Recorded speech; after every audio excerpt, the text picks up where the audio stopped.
আসসালামু আলাইকুম রহমতুল্লাহি ওয়া বারাকাতুহু। আমরা সারা অবগত আছি ভাই, বিশেষ করিয়া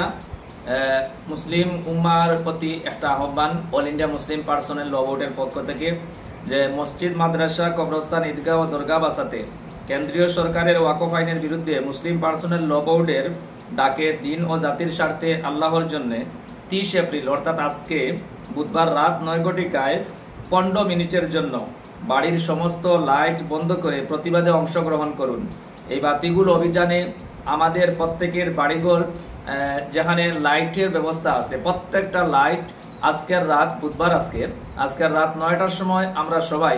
আমাদের ঘরের বাইরের এবং মসজিদ, মাদ্রাসা প্রত্যেকটা জায়গার লাইটটা বন্ধ করে আমরা 9টা থেকে 9টা 15 মিনিট পর্যন্ত এই আন্দোলনে ইনশাল্লাহ আমরা সহযোগিতা করব, অংশগ্রহণ করব। আমাদের ইমানি দায়িত্ব আমাদের মসজিদ, মাদ্রাসা, কবরস্থান এই সমস্তকে রক্ষার্থে কেন্দ্রীয় সরকারের কাছে আমাদের এই আবেদনগুলো যাতে পৌঁছে, আমাদের এই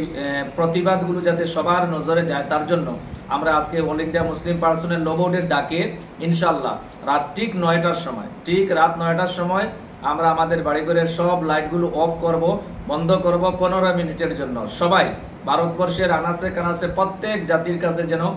আমাদের এই আন্দোলন, এই লাইট বন্ধ অভিযান যেন সকলের কাছে পৌঁছে। এই বার্তাটা আমিও আমার ইরানি মুজাহিরুল উলুম হাফিজা মাদ্রাসার পক্ষ থেকে, বিশেষ করে আমার পক্ষ থেকে ইমানি দায়িত্ব হিসাবে আমি এই মেসেজটা আপনাদের মাঝে তুলে ধরলাম। অবশ্যই এই লাইট বন্ধ অভিযানের এই মেসেজটা সর্বোচ্চ শেয়ারের মাধ্যমে অনেকে জানেন, অনেকে জানেন না, তাই গ্রামে গঞ্জে পাড়া পড়শে বাড়িঘরে একে অন্যের কাছে এই ভিডিও শেয়ার করে পৌঁছাবেন এবং আমরা আমাদের ইমানি দায়িত্ব হিসাবে সকলের কাছে যাতে আজকের এই লাইট বন্ধ অভিযান, এই 15 মিনিটের লাইট বন্ধ অভিযানে আমরা সবাই অংশগ্রহণ করব ইনশাআল্লাহ। ধন্যবাদ সবাইকে।